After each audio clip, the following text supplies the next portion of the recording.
प्रिय भाव भयणीनो, ह्या दिसांनी उत्पत्तीचें पुस्तक आमी वाचता. पयले 2 दीस घडये आमकां चुकलां, कित्याक आमचीं फेस्तां जालीं. आयज करीत भाशेन उत्पत्तीच्या पुस्तकांतलें आमी वाचता आनी उत्पत्तीचें पुस्तक बरोवपी आमकां बरी एक काणी कशी सांगता, कशे भाशेन देवान हो संवसार रचला. आनी सगळें रचल्या उपरांत आपुरबायेन खेरीत भाशेन मनशाक रचला, आपल्या रुपण्याचो आनी आपल्या सारक्याचो. आनी आमकां मनशाक आपल्या रुपण्याची आनी आपल्या सारक्याची रचल्या उपरांत खेरीत कारभार दिला ही पृथ्वीचो परामोस करूंक. आनी जें कितें आपणें तयार केल्लें तातूंत एक भाग, ते बागेन सगळे तरेचीं फळां, सगळे तरेचीं झाडां, हें सगळें घातल्या उपरांत, सगळें रोयल्या उपरांत पयले सुवातेर तें पोसपाक देवानूच पावस नासतना लेगून थंयसरलो एक व्हाळ भायर काडला जमनींतलो, आनी त्या उपरांत मनशाक घातला ताचो परामोस करपाक. भाव भयणीनो, खेरीत भाशेन ही काणी आमकां हो उत्पत्तीचें पुस्तक बरोवपी सांगता, हें सोत आमच्या दोळ्या मुखार हाडपाक. हो संवसार आमचो न्हय, हो आमी रचलेलो न्हय, पूण देवान आमचे पासत खेरीत आपुरबायेन आनी खेरीत मेहनतीन एके भाशेन रचला. आनी आमकां जेन्ना दिला तेन्ना तें आमच्या बरेपणा पासत, आमकां जिवीत मेळचे पासत. आनी मनशाक जेन्ना रचला तेन्ना मनशाक कायदोय घातला, कित्याक मनशाक रचला तेन्ना मनशा भितरलें जें वायट भायर सरता ताचे वरवीं जायतें निसंटन जावपाक शकता, हें देव आदी फुडेंच जाणा.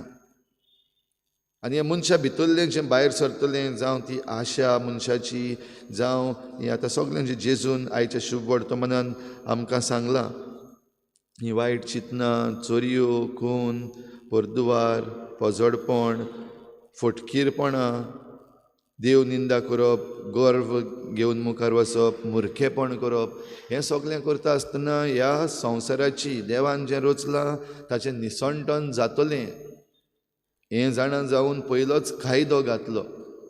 आनी ह्या कायद्यान ही आयची काणी जी आमकां सांगल्या, त्या बागेन उमकें झाड रोयलेलें आसा आनी तें झाड बऱ्या आनी वायटाची जाणवाय दिता तसलें झाड.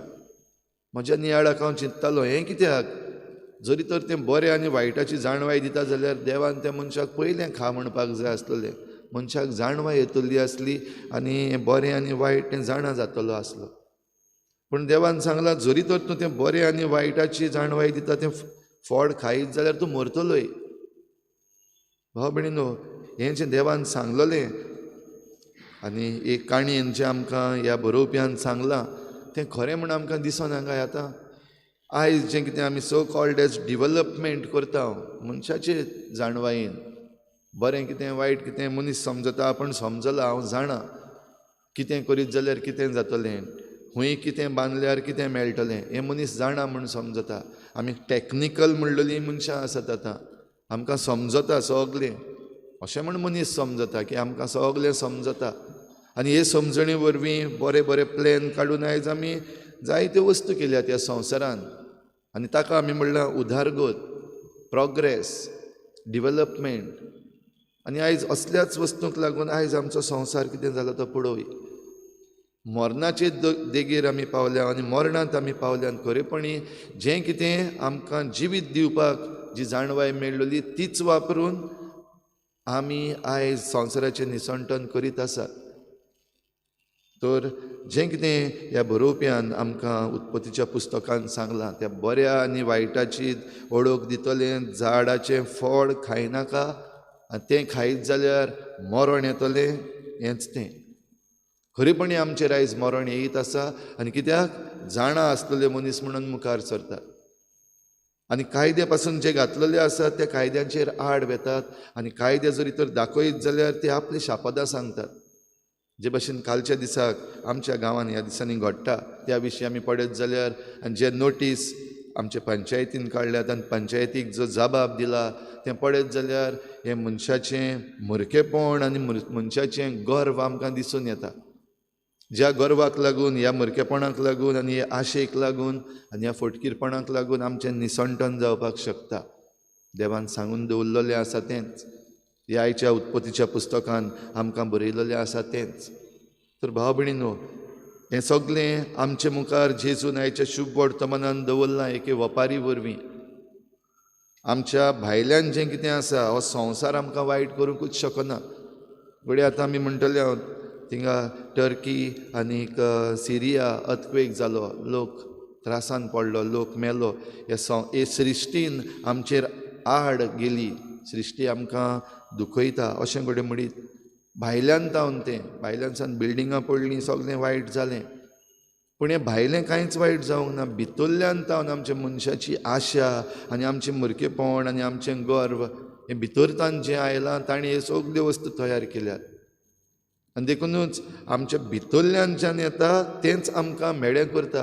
हें आमकां आयच्या ह्या वाचपान सिद्ध जाता. आयचें पयलें वाचप तशेंच आयचें शुभ वर्तमान भाव भयणीनो आमच्या दोळ्या मुखार हें सत दवरता. समजूंक तयार आसांक जाय आमी, मानून घेवपाक तयार आसांक जाय आमी, आनी जाणा जावन हें बऱ्या आनी वायटाचें जाणवाय दिवपाचें फळ आमी जें केल्लें आसा.